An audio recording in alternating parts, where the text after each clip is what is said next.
The stars had never seemed so quiet. Ambassador Vorath Kell stood on the command deck of his mighty warship, the Eternal Compliance, and watched the blue planet grow larger on the view screen. Earth, a small world circling a small yellow sun at the edge of an unimportant spiral arm. Nothing special about it at all. Behind Vorath, the enforcement fleet of the hegemony of Veth spread across space like a metal cloud. 300 warships, enough firepower to crack a planet in half, enough soldiers to occupy a dozen worlds. This was the might of an empire that controlled over 2,000 star systems, an empire that had never lost a single integration campaign in 800 years. Vorath clicked his mandibles together in satisfaction. His insectoid body stood nearly 8 feet tall, covered in black armor that gleamed under the bridge lights. He had done this work for 2 centuries. He had watched species weep and beg. He had seen proud civilizations crumble at the sight of hegemony guns. This would be no different. "Ambassador," said Admiral Thesic, approaching with a data tablet.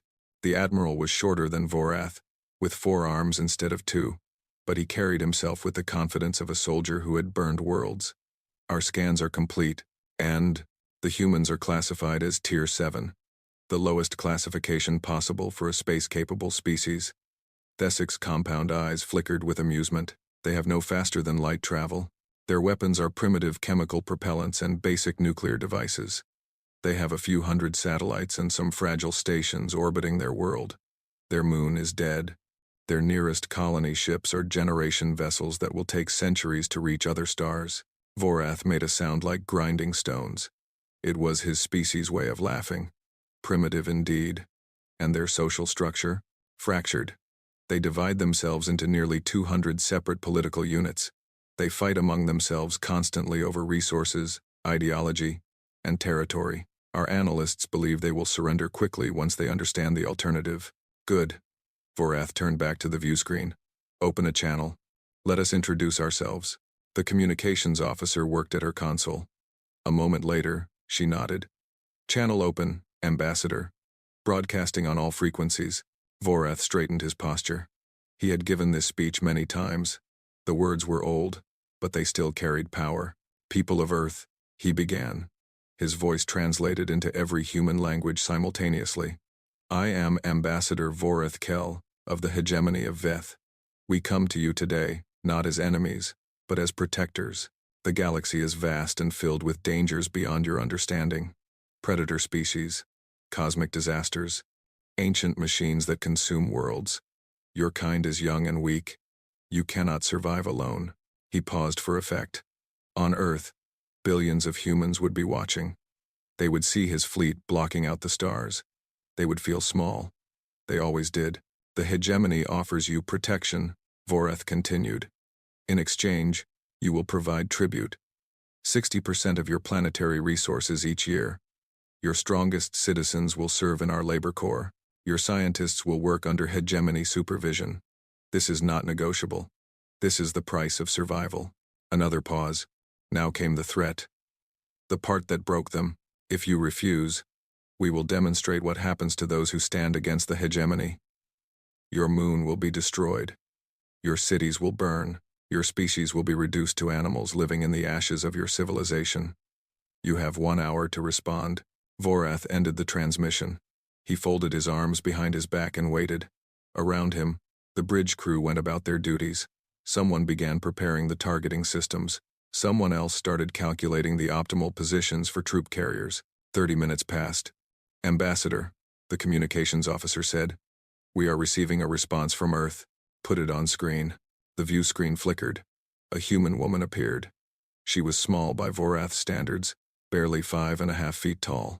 Her skin was brown, her hair was gray, and her eyes were dark. She wore formal clothing that Vorath's database identified as typical for human leaders. "I am Secretary General Elena Vasquez of the United Earth Council," the woman said. Her voice was calm.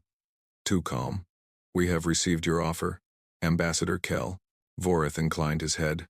"And your answer?" The woman smiled. It was a strange expression. Not fear, not submission. Something else entirely. And then she laughed. The sound caught Vorath off guard. It was a genuine laugh, full of warmth and amusement, as if he had told a particularly good joke. Around him, His bridge crew shifted uncomfortably. This was not how primitives were supposed to react. Protection, Vasquez said, still chuckling. You're offering us protection. That's adorable, Ambassador. Truly. Voreth's mandibles clicked in irritation. You find this amusing? Perhaps you do not understand your situation. My fleet carries enough weapons to reduce your entire civilization to dust. Oh, I understand perfectly, Vasquez replied. Her smile remained, but something cold crept into her eyes. The question is, do you understand yours? What do you mean? I mean, Ambassador, did your intelligence division do any research on humanity before you came here? Did you study our history, our culture? Did you look at what we've done to ourselves over the past 10,000 years? Voreth exchanged a glance with Admiral Thesic. The Admiral shrugged his foreshoulders. We know everything we need to know, Voreth said. You are a primitive species with no significant military capability. Your internal conflicts prove you are incapable of unified resistance. You will submit, or you will burn. Vasquez leaned forward. The smile was gone now. In its place was an expression that made something ancient and instinctive stir in Voreth's brain. A warning, a sense of danger that his species had carried since they were small creatures hiding from predators in the swamps of their homeworld. Let me tell you something about humanity, Ambassador. We have spent our entire existence fighting. We have fought ice ages, plagues, famines, and floods. We have fought wild animals, natural disasters, and each other. We have invented more ways to kill than any species in this galaxy has ever imagined. We have burned cities, split atoms, and poisoned our own air because we could not stop making new weapons. She stood up, and despite her small size, she seemed to fill the entire screen. You think we are weak because we are divided? Our divisions are the reason we are strong. Competition drives us. Conflict sharpens us. Every generation, we get better at war. And when an outside threat appears, she spread her hands. We unite. Instantly. Completely. You are not the first enemy humanity has faced, Ambassador. You are simply the latest. Voreth felt something he had not felt in a very long time. Uncertainty. You are bluffing, he said. Your technology is inferior. Your fleet is non-existent. You cannot fight us. Can't we? Vasquez tilted her head. Tell me, Ambassador, have you tried firing your weapons recently? Have you checked your navigation systems? Your life support? A cold sensation spread through Voreth's body. He turned to Admiral Thesic. Report. What is the status of our systems? The Admiral was already at a console, his four hands moving frantically. His compound eyes went wide. When he looked up, his voice was barely a whisper. Everything is offline. Weapons, engines, shields, everything. Voreth turned back to the screen. Secretary General Vasquez was smiling again. Welcome to the Sol system, Ambassador. We've been expecting you. The transmission ended. And for the first time in 200 years, Ambassador Voreth Kell felt something very close to fear. The bridge of the eternal compliance had become a place of chaos. Officers ran between stations. Warning lights flashed in patterns that meant nothing because the systems controlling them had gone mad. Admiral Thesic shouted orders that no one could follow because there was nothing left to control. Voreth stood in the center of it all, perfectly still. His mind worked to understand what was happening, but the answers would not come. This was impossible. The hegemony's technology was 800 years ahead of humanity. Their encryption was unbreakable. Their systems were protected by the finest military engineers in 2,000 star systems, and yet everything was dead. Admiral, Voreth said, his voice cutting through the noise. Give me a full report. Thesic approached, his forearms hanging limp at his sides. The confidence was gone from his face. He looked like a soldier who had just watched his entire army disappear. Every ship in the fleet is reporting the same problem, Thesic said. All major systems are non-functional. Weapons will not charge. Engines will not fire. Navigation is locked. Even life support is operating at minimum levels, just enough to keep us alive. A virus? Unknown. Our security systems show no intrusion, no foreign code, nothing. It is as if our own computers simply decided to stop working. Voreth clicked his mandibles. That is not possible. Someone is doing this. Find them. Before Thesic could respond, the bridge lights flickered. Every screen on the command deck went dark for a moment. Then, one by one, they lit up again. But instead of showing system reports or tactical displays, they all showed the same image. A human male, young, perhaps 30 years old by their species count. He had messy brown hair, tired eyes, and a friendly smile. He was sitting in what appeared to be a small room filled with computing equipment. In one hand, he held a bag of some kind of food. He waved at the camera with the other. "Hey there," the human said. His voice was relaxed, casual, as if he were greeting an old friend. "How's everyone doing? Good? Not good? Yeah, I figured. Sorry about the whole systems shutdown thing. Nothing personal." Vorath stepped toward the main screen. "Who are you? How are you doing this?" "Name's Marcus Chen," the human replied. He reached into his bag and pulled out a small orange triangle. He bit into it with a loud crunch. "I'm what you'd call a hacker, though that word doesn't really cover it anymore. We kind of moved past traditional hacking about 40 years ago." 40 years ago? Yeah. That's when we figured out quantum lattice computing. Changed everything. Suddenly we could process information at speeds that, well, your species hasn't even imagined yet. Marcus shrugged. "No offense. You'll get there eventually. Probably." Admiral Thesic pushed forward. "This is impossible.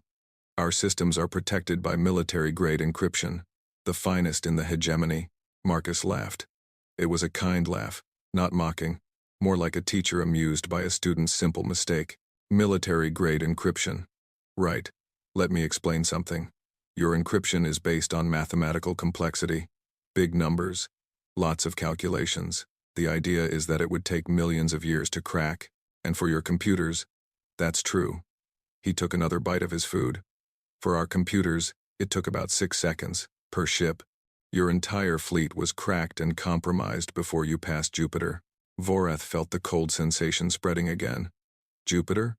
That is days from here." "Yep. We've had control of your systems for a while now. We let you keep flying because, honestly, we wanted to see what you would say. That whole protection speech was pretty good, by the way. Very dramatic." "Did you write it yourself?" Vorath ignored the question. "If you have controlled our ships for days, why did you wait until now to reveal yourself?" "Because we wanted to give you a chance to do the right thing." For the first time, Marcus's smile faded. His eyes grew serious. "We heard your transmissions when you entered the solar system. We know what the hegemony does to species that refuse to submit. We know about the slave worlds, the resource extraction, the cultural erasure. We know everything. How could you possibly know that?" "Because we've been listening to your communications for 60 years, Ambassador. Ever since we picked up our first hegemony signal, we decoded your language. We learned your history. We studied your technology." Marcus leaned forward. "And we prepared." The image on the screen changed. Now it showed space, stars, and something else. Something massive, hidden in the shadow of a gas giant. Ships, thousands of them. Dark metal hulls that reflected no light. Weapons that glowed with barely contained energy. "Meet the Dark Fleet," Marcus said. 20 years of construction, completely hidden from your sensors. We reverse-engineered your weapons from drones you sent into our system decades ago. Then we improved them. Your thermal exhaust problem? Fixed. Your shield frequency vulnerability? Patched. Your targeting lag at long range? Eliminated." Vorath stared at the fleet on the screen. It was bigger than his own. Much bigger. "This cannot be real," he whispered. "It's very real, Ambassador. And that's not even the best part." Marcus's image returned to the screen. He was smiling again, but there was no warmth in it now. "You want to know the best part? Right now, your nearest backup fleet is entering the Proxima Centauri system. They think they're going to find a few primitive colony ships. Slow targets. Easy conquest. Proxima Centauri? Yeah.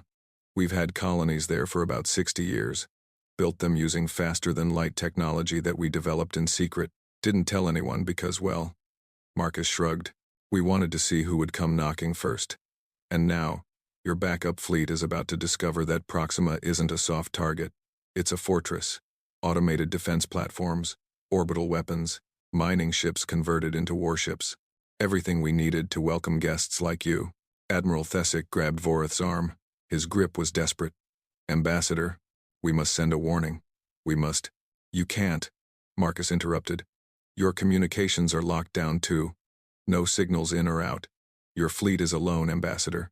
Cut off from the hegemony, surrounded by humans, and completely at our mercy. Vorath straightened his posture. He forced himself to project calm even though his hearts were beating fast. What do you want? Right now? I want you to shut up and listen. Marcus's voice was hard now. Your ambassador friend is about to get an invitation to visit Earth. She's going to show him some things, important things, things that will help him understand exactly how badly the hegemony miscalculated when they decided to threaten humanity. And, if he refuses, he won't. Because if he refuses, his crew dies. Simple as that. Life support on your ships is running on emergency power. We control that power. We can turn it off whenever we want. Marcus's eyes locked onto Vorath, through the screen. We don't want to kill anyone, Ambassador. Humans have done enough killing over the centuries. We're tired of it. But we will do whatever is necessary to protect our species. Whatever is necessary. Do you understand? Vorath understood. For the first time, he truly understood. The hegemony had not found a primitive species. They had found something far more dangerous. They had found a species that had spent its entire existence preparing for war. A species that had mastered the art of combat against the only enemy that ever truly challenged them. Themselves. And now that enemy was united. Focused. Ready. I understand, Vorath said quietly. Marcus nodded.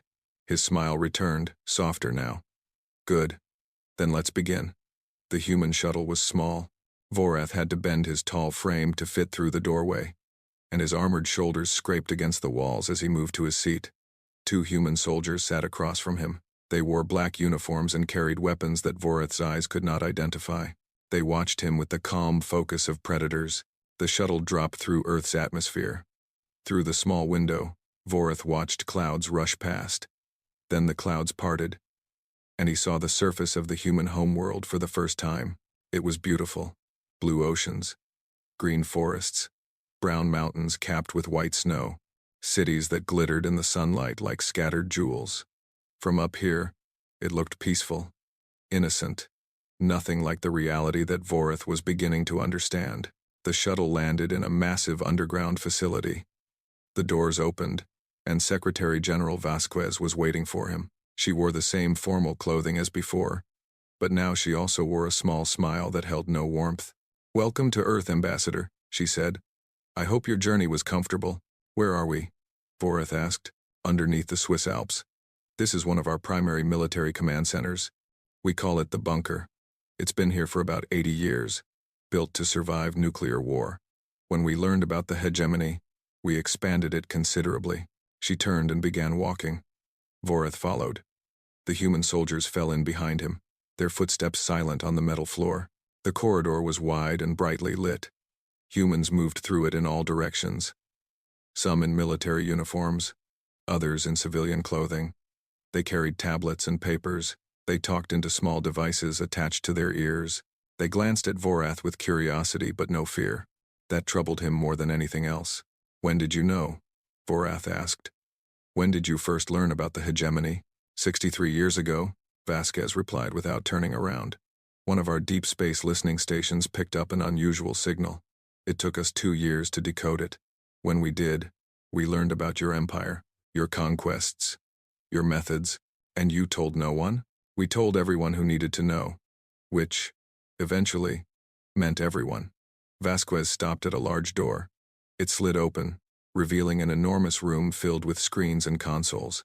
Hundreds of humans worked at stations, monitoring data streams that Vorath could not begin to understand.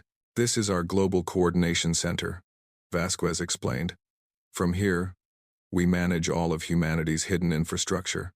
The Dark Fleet, the colonial networks, the research facilities, the defense platforms, everything. Vorath looked around the room. His analytical mind began processing what he saw. The technology here was advanced. Far more advanced than anything his intelligence reports had suggested. The screens showed star charts, ship movements, resource allocations. This was not the work of a primitive species. This was the work of an empire. How? He asked. How did you develop all of this without us noticing? Vasquez smiled. Because we wanted you to see weakness. Every public transmission, every visible satellite, Every news broadcast from Earth was designed to make us look divided and primitive. We let you see what you expected to see. Meanwhile, in secret, we built something else entirely. She led him to another door. This one opened into a vast hangar bay. Vorath stepped through and stopped, unable to move further. Ships, hundreds of them. They hung in maintenance cradles, their dark hulls gleaming under industrial lights. Workers moved around them like ants, welding, adjusting, improving.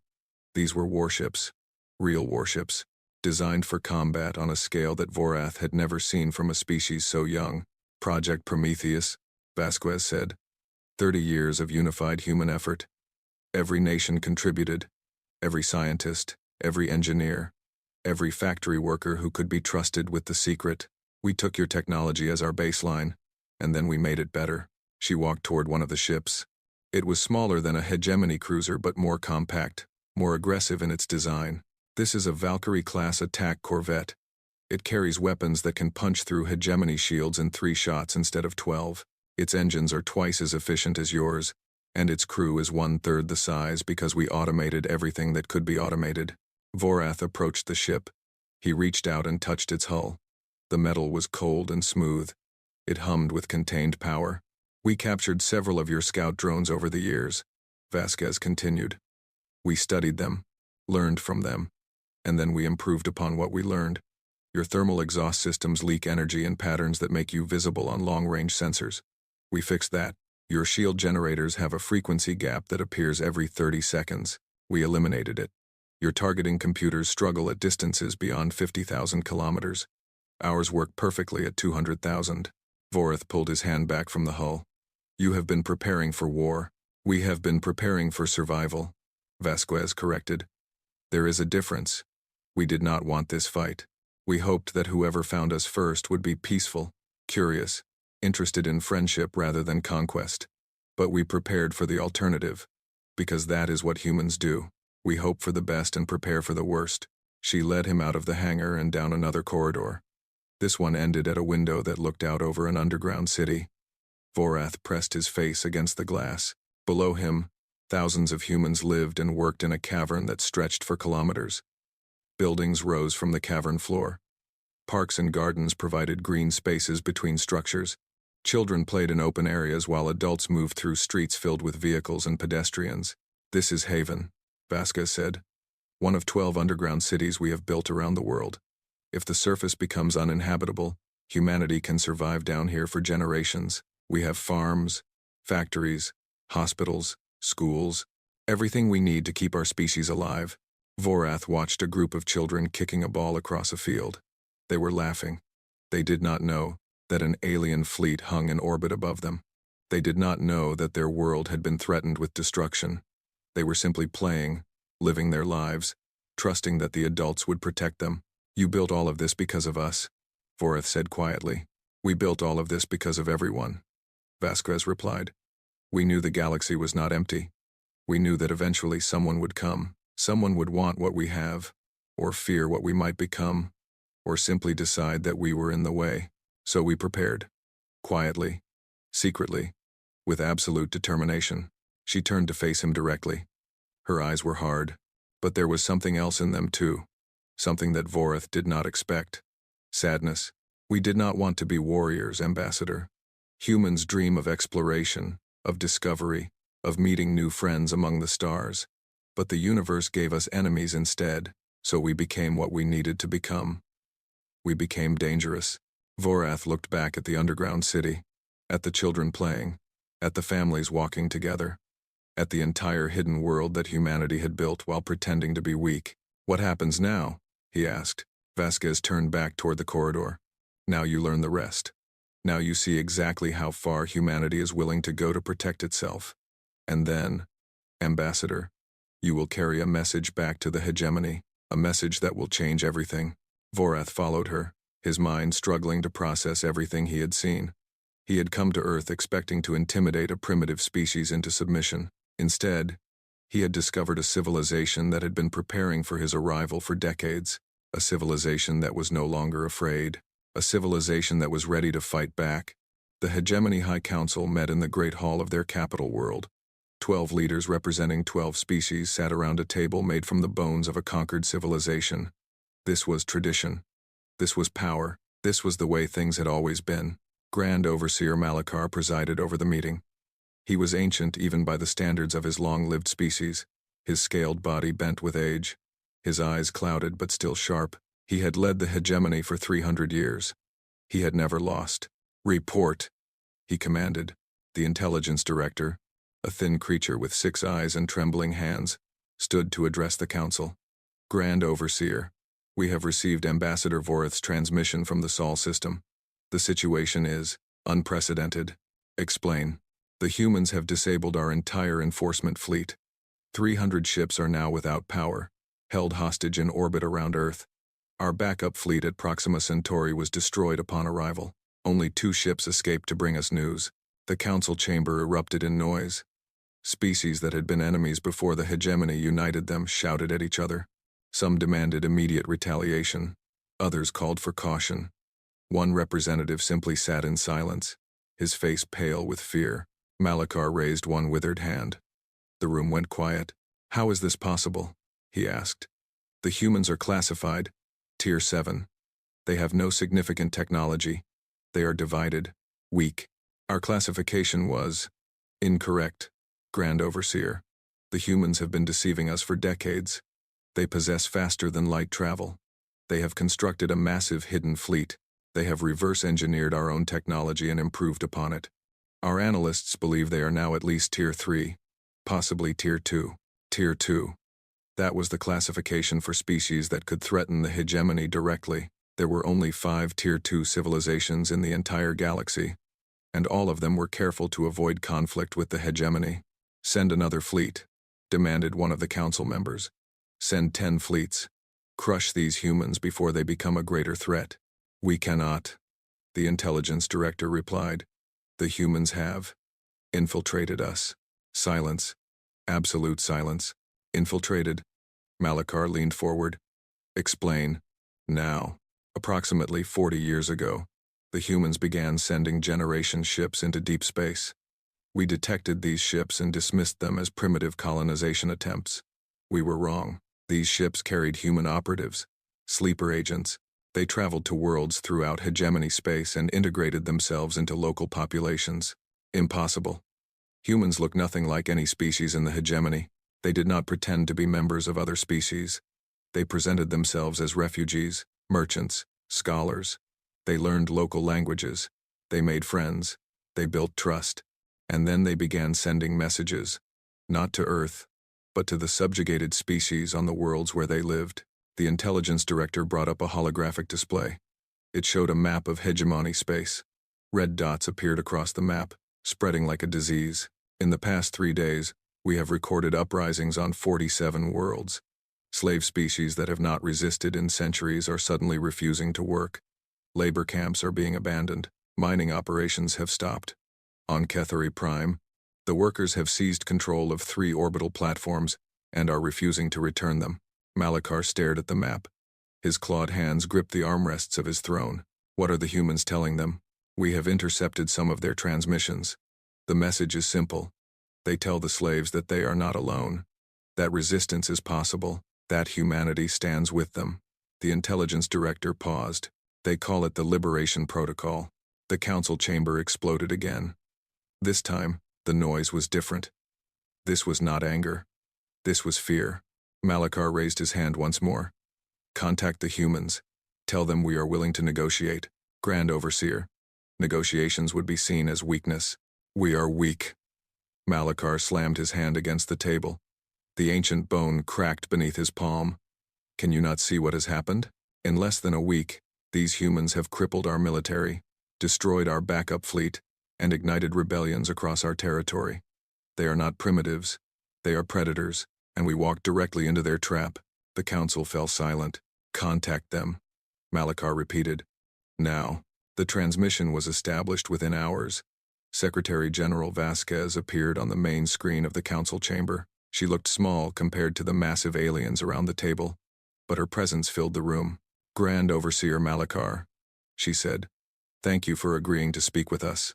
You have left me little choice, Secretary General. Your actions have caused considerable disruption to our operations. Your operations included threatening to destroy my planet and enslave my species. I think some disruption was appropriate. Malakar's scales rippled with irritation. What do you want? Vasquez folded her hands in front of her. I want you to listen. Carefully. Because I am only going to say this once. She stood and began pacing, her image moving across the screen. For 800 years, the hegemony has operated on a simple principle. The strong take from the weak. Those with power use it to dominate those without. Species are judged by their ability to fight, and those who cannot fight are enslaved. She stopped and faced the camera directly. Humanity rejects this principle. Completely and absolutely. We believe that every intelligent species has the right to determine its own future. We believe that strength should be used to protect, not to oppress. And we believe that the galaxy can be something better than what you have made it. Malakar's clouded eyes narrowed. Pretty words, but you are one species against an empire of thousands. You cannot force us to change, can't we? Vasquez smiled. It was not a friendly smile. Let me tell you what happens next if you refuse our terms. First, we complete our current operations. Your fleet at Sol is captured. Your forces at Proxima are already destroyed. Your intelligence networks are compromised, and we are feeding you false information even as we speak. She held up a finger. Second, we expand the Liberation Protocol. Right now, 47 worlds are in rebellion. Within a month, that number will be 400. We have operatives on every major hegemony world. We have been building networks for 40 years. We know your weak points. We know where your food comes from, where your weapons are manufactured, where your leaders sleep at night. A second finger. Third, we begin direct military action. Our dark fleet is larger than you realize. We have allies you do not know about. Species that have been waiting for someone to challenge the hegemony, someone to show that resistance is possible. They will join us. They are already joining us. A third finger. And fourth, we never stop. Never. Humans do not surrender. Humans do not give up. We have survived ice ages. We have survived plagues. We have survived nuclear weapons and our own worst impulses. We will survive you. She lowered her hand. Those are your options if you refuse. Now let me tell you our terms if you accept. She pulled out a document and held it up. First, you will release all enslaved species. Immediately. Every slave world will be given independence and the resources necessary to rebuild. Second, you will dissolve all tribute systems. No more taking from the weak to feed the strong. Every species keeps what it produces. Third, you will submit to a new galactic compact. A council where every species has an equal voice, where disputes are resolved through negotiation, not force, where the goal is cooperation, not domination. She set the document down. These terms are not negotiable. You have 1 week to respond. If you accept, we can build something new together. If you refuse, she paused, and when she spoke again, her voice was ice. Then humanity will do what humanity does best. We will fight. And we will win. Not because we are stronger than you. Not because we are smarter than you. But because we have spent 10,000 years learning that the only thing worth fighting for is freedom. Yours. Ours. Everyone's. The transmission ended. Grand Overseer Malakar sat in silence for a long time. The council watched him, waiting. Finally, he spoke. Prepare for war. But even as he gave the order, he knew it was already too late. The humans had planned for this. They had planned for everything, and the galaxy would never be the same. The war lasted 11 months. It was not the war that Grand Overseer Malakar had expected. He had prepared for a traditional conflict. Fleets meeting fleets, planets being bombed, armies clashing on the surface of contested worlds. That was how the hegemony fought. That was how they had always won. But the humans did not fight like that. They fought like shadows, like ghosts, like the predators they had always been, hiding in the darkness and striking where their enemy was weakest. The first blow came 3 days after negotiations failed. The hegemony's central communications hub, a massive space station that coordinated all military operations, simply went offline. No warning, no attack. It just stopped working. Later, investigators would discover that human operatives had infiltrated the station's maintenance crews years earlier. They had planted devices that waited silently until the signal was given. The second blow came a week later. The hegemony's primary weapons manufacturing planet suffered a cascade of industrial accidents. Factories exploded, refineries caught fire, power grids failed. The official investigation blamed equipment failure, but everyone knew the truth. Human saboteurs had been at work for decades, slowly and patiently placing the tools of destruction exactly where they would cause the most damage. The third blow was the Dark Fleet. It appeared simultaneously in 18 star systems. No warning. No advanced scouts. One moment the space around hegemony worlds was empty, and the next moment it was filled with human warships. Black hulls that absorbed light, weapons that glowed with barely contained energy, crews that fought with the desperate determination of a species that had nothing left to lose. The battles were short and brutal. Human ships were faster, more maneuverable, and more heavily armed than hegemony analysts had predicted. They moved in perfect coordination, communicating through channels that the hegemony could not detect or jam. They targeted engines first, then weapons, then life support. They disabled rather than destroyed. They captured rather than killed, and they were not alone. The uprisings that had started on 47 worlds spread to hundreds more. Species that had been enslaved for centuries suddenly remembered what it meant to be free. They seized weapons. They captured ships. They opened their planet's defenses to human forces and closed them against hegemony reinforcements. The Cathari, a species of insectoid workers who had served as the backbone of hegemony industry for 600 years, stopped working entirely. Every factory they controlled went silent. Every mine they operated was abandoned. Without Cathari labor, the hegemony's war machine ground to a halt. The Vrelian, a species of aquatic engineers responsible for maintaining hegemony ships, began making mistakes. Critical mistakes. Engines failed at crucial moments. Shields collapsed under minimal stress. Weapons misfired or refused to fire at all. The hegemony discovered too late that the Vrelian had been in contact with human operatives for years, preparing for exactly this moment. Grand Overseer Malachar watched his empire crumble from his throne room. Reports came in every hour, and each one was worse than the last. Planets falling, fleets destroyed, allies defecting. The great machine of hegemony control was breaking apart, and there was nothing he could do to stop it. The humans were not trying to conquer. They were trying to liberate. Every world they freed was given the choice to join the new Galactic Compact or remain independent. Most chose to join, not because they feared humanity, but because they believed in what humanity was offering. A galaxy based on cooperation instead of domination. A future where every species had a voice. On the 287th day of the war, Grand Overseer Malachar received a personal message from Secretary General Vasquez. "It's over," she said. Her face was tired but calm. "Your military capability has been reduced by 80%. Your industrial base has collapsed. Your subject species are in open rebellion. You can continue fighting, but you will lose. You have already lost." Malachar stared at the screen. 300 years of rule, 800 years of hegemony history, all of it ending because a single species refused to bow. "What do you want?" he asked. "The same thing I wanted at the beginning. Freedom. For everyone. Accept the Galactic Compact. Release your remaining slaves. Dissolve your empire. And we can begin building something new. And if I refuse?" Vasquez leaned forward. "Then we keep fighting, as long as it takes, until the last hegemony ship is captured and the last enslaved species is free. We did not start this war, Grand Overseer, but we will finish it, one way or another." Malachar was silent for a long time. His scaled hands rested on the arms of his throne. His clouded eyes stared at nothing. Finally, he spoke. "I will address the council." The surrender ceremony was held on a new space station called Unity. It orbited a neutral world that had been chosen specifically because no species had ever controlled it. Representatives from 200 species gathered in the main hall. Humans stood beside Cathari. Vrelian floated in water tanks next to desert-dwelling reptilians. Creatures that had never met now shared space, united by a common purpose. Ambassador Vorath was there. He had been treated well during his captivity, given food and shelter and access to communication with his family. Now he stood at the front of the hall, watching as Grand Overseer Malachar approached the podium.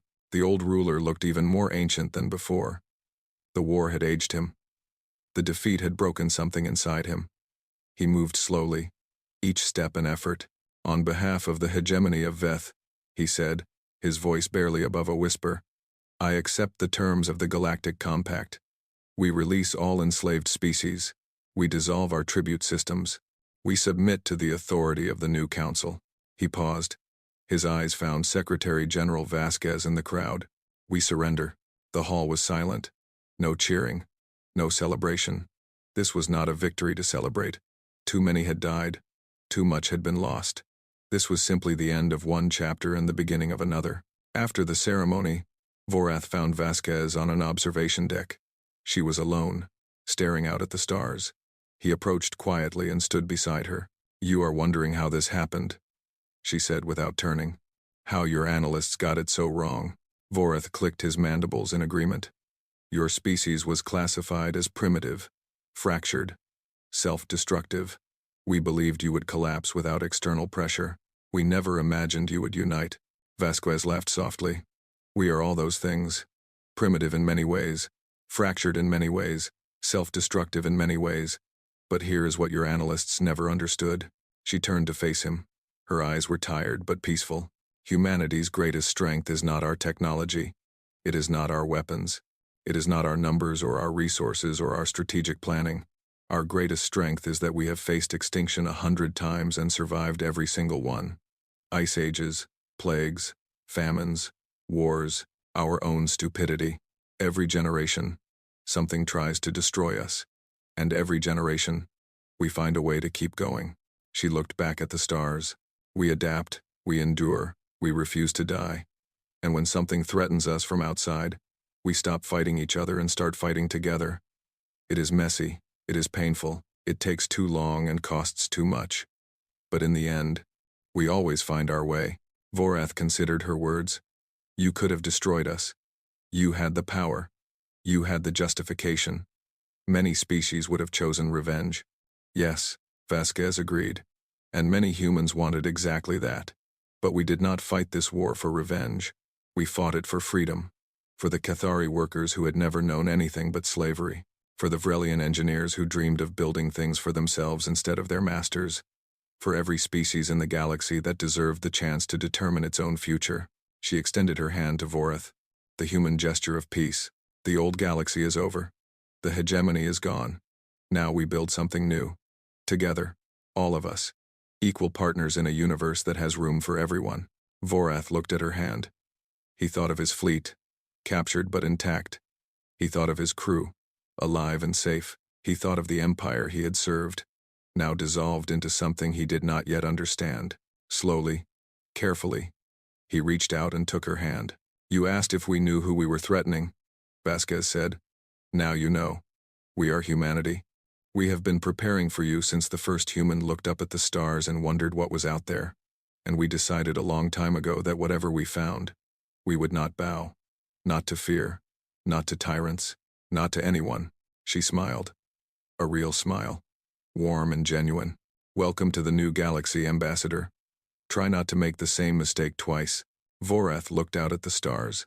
Somewhere out there, new possibilities were waiting. New challenges, new chances to build something better. For the first time in 200 years, he felt something very close to hope.